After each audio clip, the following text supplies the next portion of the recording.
Radio Lomé, il est 12h30 minutes.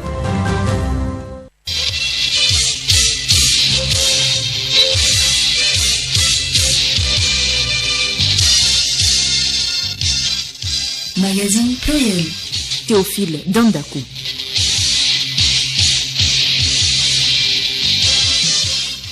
Madame, Messieurs, bonjour. Prévenir la gestion des risques de catastrophes au Togo. Plus d'une trentaine de cadres du ministère de la Santé ont échangé cette semaine sur la meilleure intervention en cas de catastrophe comme les inondations. Demain sera célébrée la Pâque. Cette apothéose vient couronner les nombreux sacrifices en termes de jeûne et de privation. La production du miel est moins exploitée au Togo. Notre invité, Thierry Yao Charles, en parle dans ce journal. Les sports, la deuxième journée des matchs de la phase finale de D1 à Lomé, Gbalimé et Akara et la revue de presse complète ce journal.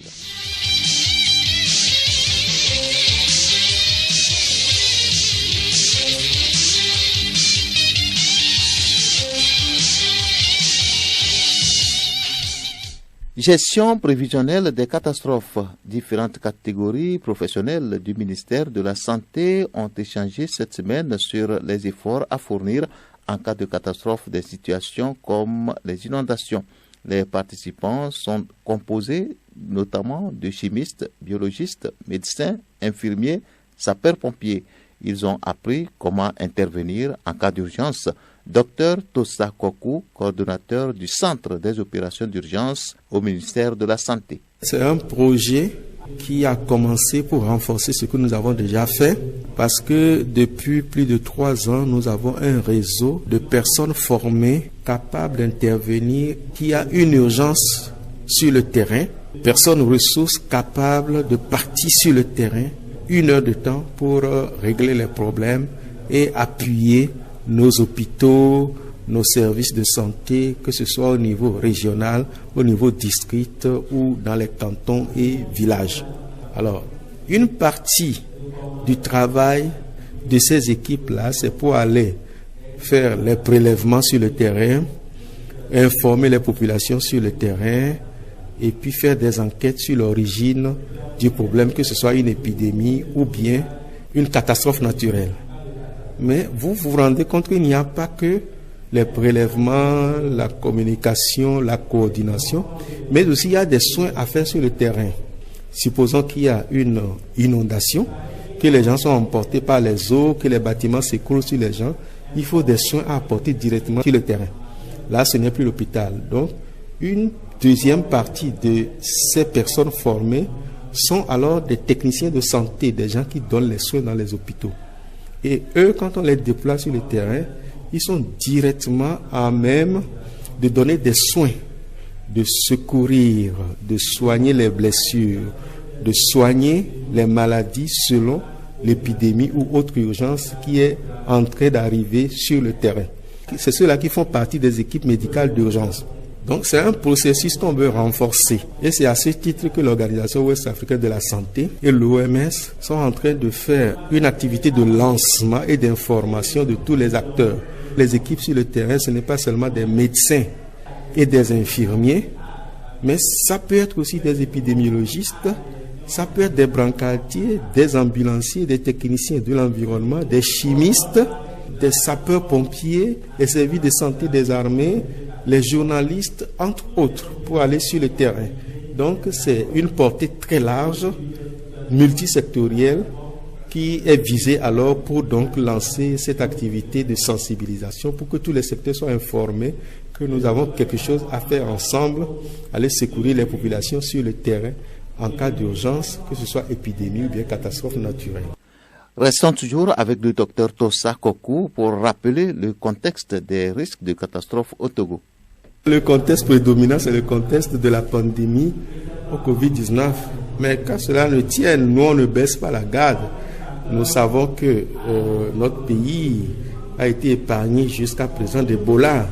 Mais pendant qu'il y avait Covid-19, il y avait Ebola en Guinée, il y avait Ebola en RDC. Et vous savez que nous sommes en train de sortir d'une épidémie de fièvre à virus Lassa. Il y a eu un cas à Takwamba au niveau de l'Oti Sud et qui a été prise en charge, mais un cas qui est décédé. Ce cas a eu contact avec plusieurs autres personnes, mais tous les tests que nous avons fait, plus de 30 tests que nous avons fait à tous les contacts, nous n'avons pas eu d'autres cas positifs. Donc cette épidémie est en train donc d'aller vers sa fin, nous nous en réjouissons. Et donc nous sommes appelés à une vigilance permanente parce que pendant que Covid-19 est en train d'évoluer, d'autres maladies, d'autres épidémies, d'autres catastrophes naturelles peuvent surgir, ne serait-ce que les inondations auxquelles nous sommes habitués. Donc tout cela en appelle à la présence sur le terrain d'agents de santé capables de donner les premiers secours et les premiers soins en attendant l'évacuation vers des structures spécialisées. Tout le monde doit se dire que les catastrophes peuvent arriver à tout moment.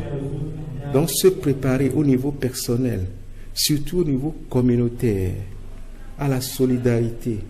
Et cette solidarité passe par la communication. Il faut aussi, quand ça arrive, garder son calme et éviter de se laisser entraîner par les informations de tous bords. Repérer les services compétents et ces services compétents aussi ont le devoir de passer par des canaux pour répondre aux attentes des populations. Et donc, quelle que soit la nature de l'urgence, les numéros seront mis à la population pour appeler au secours. Aujourd'hui, c'est la veillée pascale. Les chrétiens catholiques poursuivent le silence profond dans lequel ils sont plongés depuis la nuit du jeudi saint. Nathalie Kwanege revient sur le sens de cette pratique. Au pas, les fidèles, les uns après les autres, sortent de l'église dans un silence inhabituel, sans bénédiction du Père célébrant, sans prestation de chorale. Père Gaston Kendo, curé de la paroisse Sainte-Bakita de Sobosito. Nous venons de finir la célébration de la Sainte Seine et nous sommes sortis dans le silence parce que Jésus entre dans sa passion. Il va au jardin des Oliviers, là il va commencer à souffrir, cette souffrance qui va le conduire à la mort vendredi saint pour le salut du monde. Ce silence exprime une désolation, mais en même temps un espoir pour nous les chrétiens. Celui-là qui devrait nous accompagner dans la joie entre en agonie, il va mourir à cause de nos péchés. Alors le silence, une expression de tristesse, notre maître qui s'en va, notre maître qui va mourir, alors on ne comprend pas et on ne peut pas nous réjouir. Ce silence va durer jusqu'au samedi soir et prend fin avec la veillée pascale.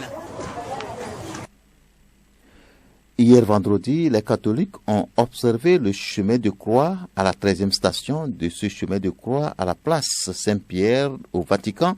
Ce vendredi saint, 2 infirmières amies, une ukrainienne, l'autre russe, ont porté la croix et à la place du texte prévu, cette phrase « Face à la mort, le silence est plus éloquent que la parole ».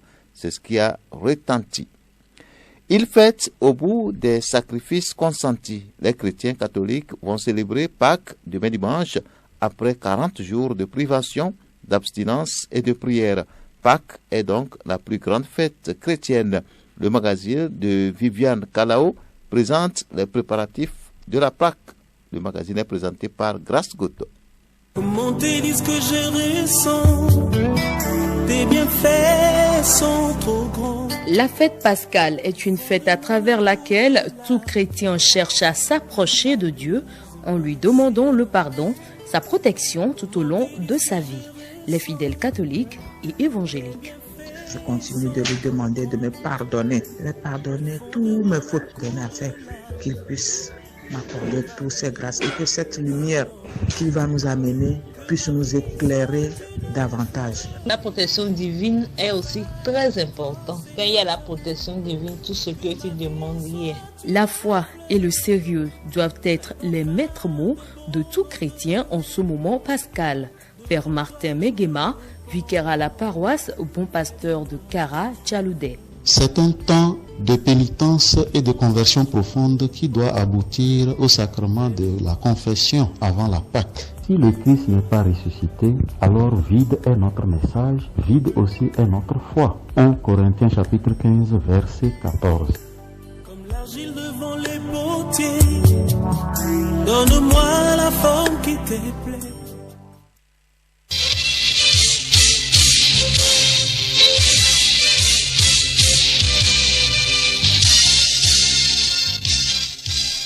Les villages de Tonukouti et à Adedikope et Fidoukoui à Toglikope se sauvent des inondations. Un sous-projet de restauration des berges de fleuve Zio est en train d'être exécuté. Le projet, exécuté par l'organisation non gouvernementale Action des jeunes pour un développement intégral AGEDI, a été officiellement lancé hier. Son président du conseil d'administration, Akati Sylvain, précise les raisons de ce projet. Aujourd'hui, vous constatez les changements climatiques. Partout, il fait chaud. Partout, c'est inondation. Partout, c'est les sécheresses. Donc aujourd'hui, nous avons pensé à restaurer ces berges-là pour non seulement la fixation qui vont protéger tout au long de 5 km des berges, pour avoir l'eau en permanence, et cette eau va servir au maraîchage, cette eau va servir à la production agricole, cette eau va servir à l'aquaculture, à la mise même en défense comme le canne à sucre qui rentre dans les activités génératrices de revenus. Parmi les métiers populaires figure la coiffure. La manière dont on arrange les cheveux selon les modes concerne aussi bien les femmes que les hommes. Et comme toute autre activité, la coiffure nécessite aussi des instruments qui doivent être entretenus car susceptibles de contaminer certaines maladies. Ce dossier propose comment les coiffeurs et coiffeuses tiennent au propre leur matériel de travail. Théo Akbonou, Leontina Togima. Nous sommes à Agoué, Téléssou, dans une banlieue nord de Lomé. Esco est un coiffeur d'origine nigériane. Il explique comment il prend soin de sa tondeuse après chaque usage. Lorsque les clients arrivent, je prends ma tondeuse bien nettoyée que j'utilise. Après utilisation, je la nettoie à nouveau avec l'alcool et de l'eau de javel. Je prends soin de mon métier et de mes clients. Bernadette est elle aussi coiffeuse à Agoué Plateau. Ses serviettes et accessoires sont toujours mis au propre avant et après usage. Compte tenu des maladies qui est partout maintenant, et à chaque moment, je lave mes serviettes à travers l'eau chaude. J'utilise l'eau chaude avec eau de javel. Parfois, j'utilise du bicarbonate de la pharmacie pour ramper mes serviettes avant d'utiliser ça pour mes clients. Parce qu'il y a beaucoup de maladies à travers la chaleur. En travaillant, il y a la chaleur, il y a les blessures. Parfois, même mes peignes, j'utilise le javel pour laver ça. Les aiguilles qu'on utilise pour les cheveux, j'utilise l'alcool et parfois je le mets au feu. Lorsque ces instruments sont mal entretenus, ils constituent des sources de maladies. Mabiboy Kaming, infirmier d'État au CMS d'Idjolé. Parlant des maladies qu'on peut avoir chez les coiffeuses et les coiffeurs, le sida par exemple, si on a coiffé la personne A, qu'on a blessé par les dents de la tondeuse et qu'on blesse avec la même tondeuse à une personne B pour avoir le sida. Il y a les hépatites B, les hépatites en général et surtout hépatite B. La plupart utilisent déjà des alcools pour désinfecter leur matériel. En réalité, l'alcool ne joue pas un rôle de désinfectant. L'alcool est un fixateur. Quand ils mettent l'alcool sur leur machine, les ciseaux, tondeuses et autres, ça fixe les bactéries, les germes. Maintenant, pour pouvoir les orienter, moi je préfère qu'ils voient plutôt les assistants d'hygiène. Pour se protéger et protéger les autres, un entretien après chaque usage du matériel de coiffure est exigé, surtout dans ce contexte de la pandémie et des maladies non sexuellement transmissibles.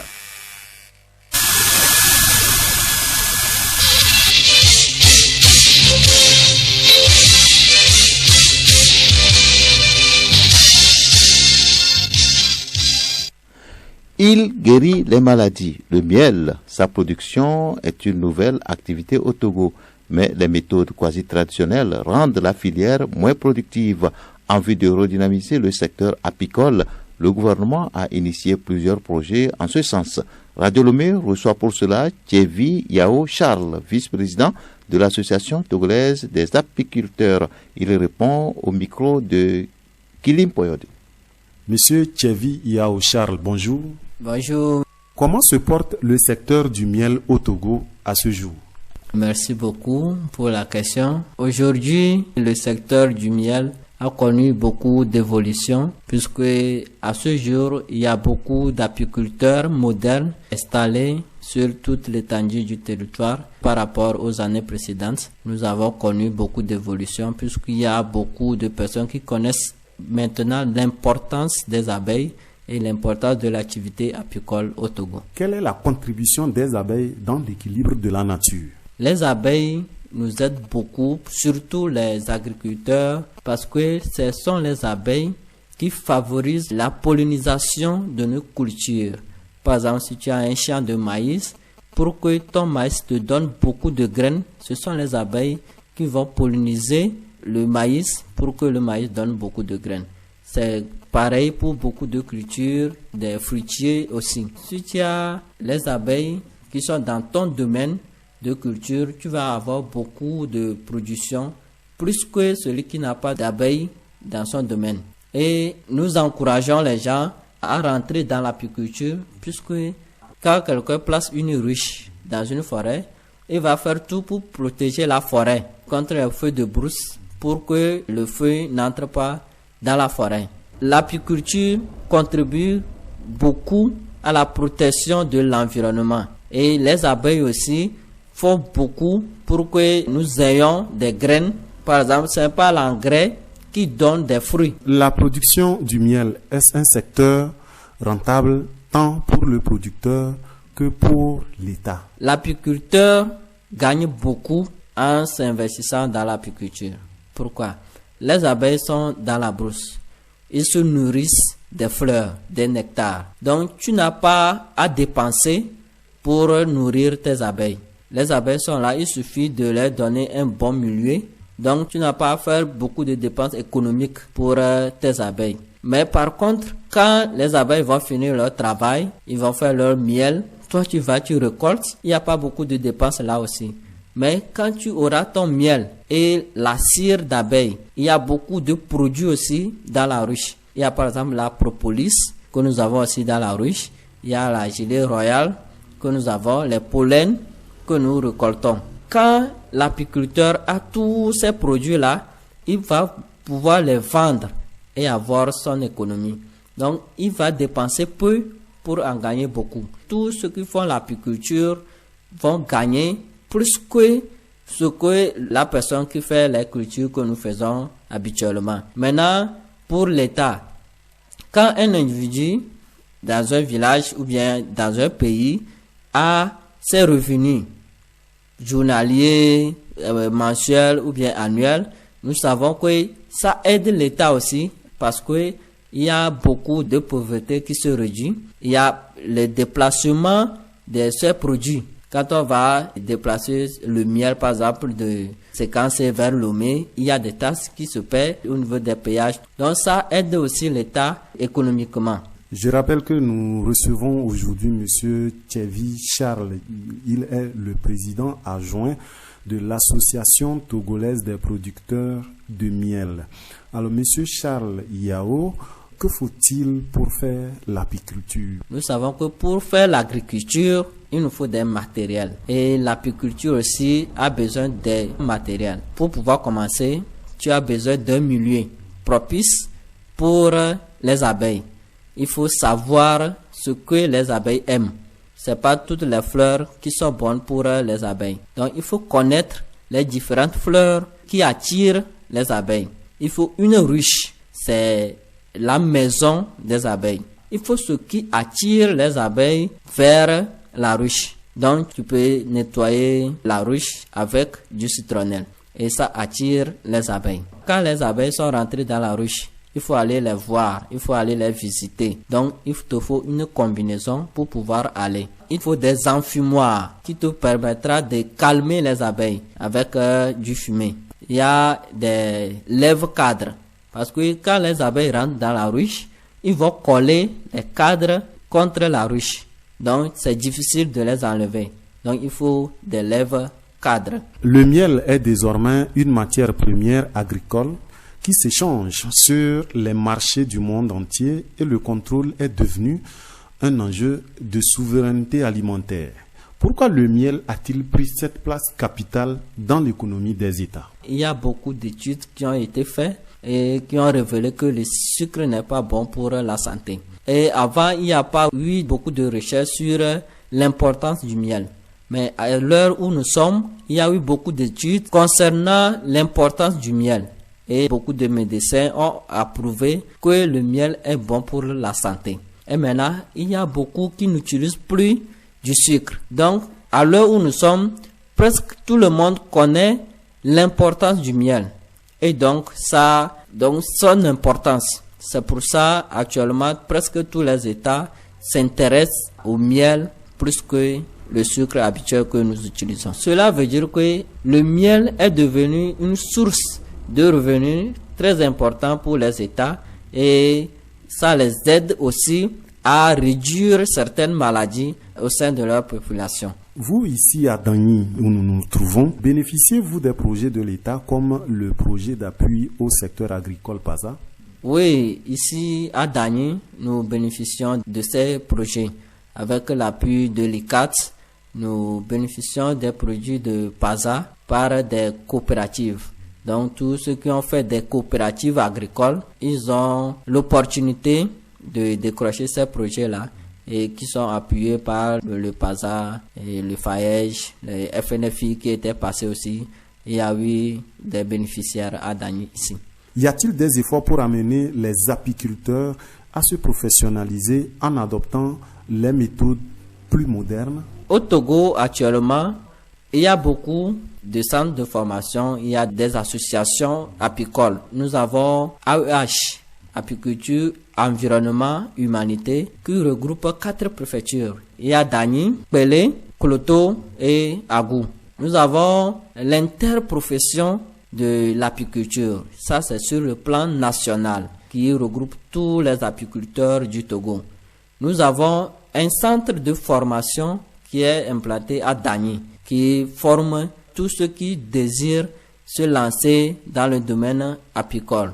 Nous avons fait des formations dans des préfectures. Nous avons été à Agou pour former des apiculteurs là-bas. Nous avons été à Tchamba. Nous avons été à Glito aussi pour faire la formation là-bas.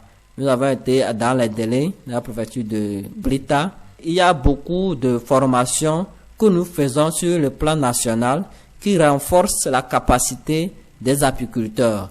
L'année dernière, on était au niveau de Mango, on est allé à Fazao au début d'année pour former des apiculteurs aussi là-bas sur la préparation de la cire d'abeille parce que c'est pas tout le monde qui maîtrise. Nous faisons toutes ces formations pour pouvoir équiper les apiculteurs et les aider à délaisser les pratiques anciennes pour pouvoir se moderniser. Monsieur Tchevi, quelles sont les difficultés que vous rencontrez dans ce travail d'apiculteur? Les difficultés que nous rencontrons souvent, ce sont des gens qui n'acceptent pas qu'on installe les ruches dans leur domaine parce qu'ils ne connaissent pas son importance. Il y a des gens qui ont peur des abeilles et il y a des voleurs qui nous dérangent beaucoup. Quand ils vont pour voler le miel, ils ne savent pas comment faire.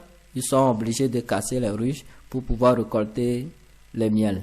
Nous avons aussi des problèmes de feux de brousse. Il y a eu beaucoup de nos ruches qui ont brûlé comme ça. Et aussi le problème de financement. Il n'y a pas un fonds dédié à l'apiculture. Actuellement, le domaine apicole se révèle au Togo et c'est pas aussi connu par tout le monde. Donc, quand tu vas faire une coopérative apicole, il n'y a pas eu beaucoup qui s'intéressent à l'activité. Monsieur Tchevi Yao Charles, votre mot de fin. Je vais encourager surtout la jeunesse à s'intéresser à l'apiculture puisque c'est un domaine qui est vraiment rentable. Nous n'avons pas dépensé beaucoup économiquement et pas beaucoup d'énergie aussi. Une doléance pour l'État, c'est de se pencher vraiment sur le secteur apicole parce que pour vraiment protéger l'environnement parce que nous savons que le problème climatique existe.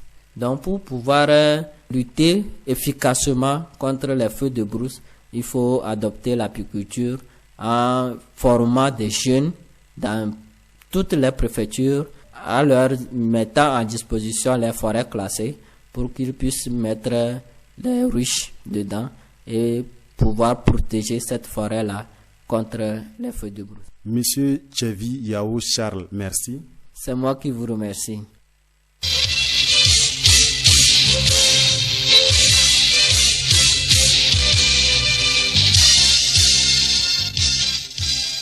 Les sports, après un mois de trêve, le championnat de première division reprend demain dimanche pour ce nouveau chapitre de D1. L'AS Bina défie au stade municipal de Lomé l'AS Togoport pendant que ASCO et ASCK se mesurent à Kara. Kilim Poyode. Justement, les cornus de la préfecture de la Binan ont fait le plus long voyage pour affronter les dockers du port au stade municipal de Lomé. Et pour Jules Assima, secrétaire général de l'AS Binan, le voyage n'entame en rien le moral des joueurs. L'ambiance est bon enfant au sein de l'effectif. On ne déplore pas de blessés. C'est vrai que la fatigue est dans nos jambes, mais comme c'est notre métier, nous allons faire avec. Nous avons à faire 2 matchs à Lomé. Nous nous préparons pour ces 2 matchs-là pour que nous puissions procurer le maximum de plaisir à nos milliers de supporters. Nous avions récupéré nos joueurs qui sont en sélection nationale et qui seront aussi dans nos rangs. Nous allons voir ce que nous pouvons faire. Nous sommes une modeste équipe. Nous faisons du football notre passion, juste dans le but de servir nous-mêmes et de faire plaisir à notre population qui, chaque jour que Dieu fait, compte sur nous. Didier Palanga estime quant à lui que Togoport doit prendre ce match au sérieux car c'est une rencontre piège. L'autre rencontre qui retient l'attention du public sportif, c'est le choc fumant et électrique entre les Condona et les chauffeurs, 2 clubs rivaux de la préfecture de la Kosa qui depuis ces 5 dernières années ne cessent de monter en puissance. Les chauffeurs voudront lâcher l'embrayage et libérer le moteur pour se relancer alors qu'à l'opposé, ASCO cherche toujours à maintenir sa place de leader. ASCO ASCK, à vos pronostics. La 3e rencontre au programme ECA Kwalimé oppose Gomido de la localité au robot rouge de l'état-major d'Ito. Tous les matchs se jouent sous le coup de 15 heures.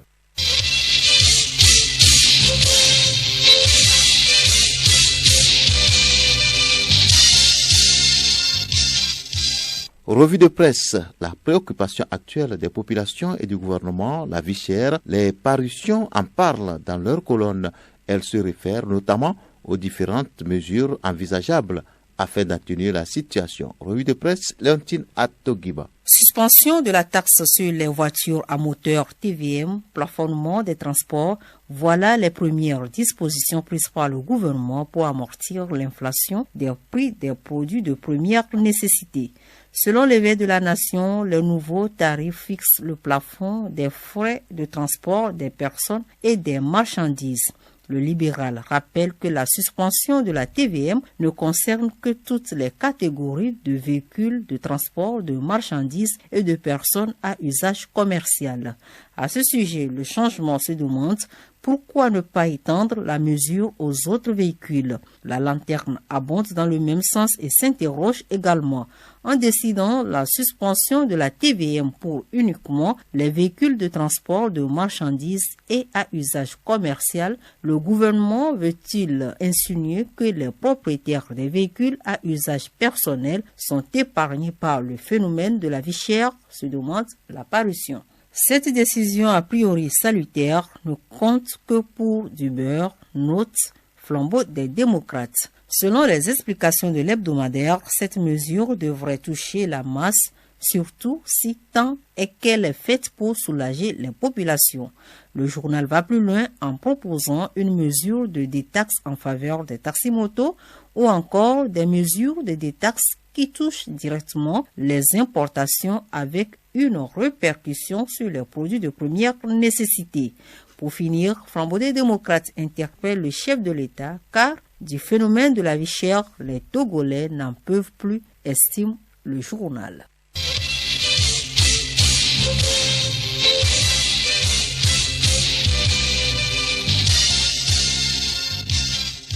Pluriel, le magazine hebdomadaire de Radio Lomé.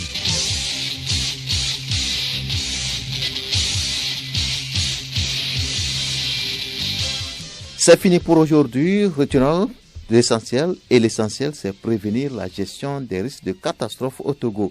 Plus d'une trentaine de cadres du ministère de la Santé ont échangé cette semaine sur la meilleure intervention en cas de catastrophe comme les inondations. Demain sera célébrée la Pâque. Cette apothéose vient couronner les nombreux sacrifices en termes de jeûne et de privation. La production du miel est moins exploitée au Togo. Notre invité, Tchevi Yao Charles, en a parlé dans ce journal. Les sports avec la deuxième journée des matchs de la phase finale de D1 à Lomé, Palimé et Kara et la revue de presse ont complété ce journal.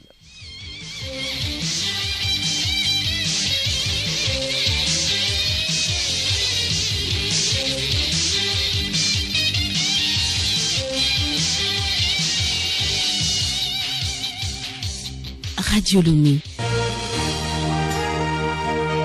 Radio Lomé, boîte postale 434, email radiolomé@radiolomé.tg. radiolomé.tg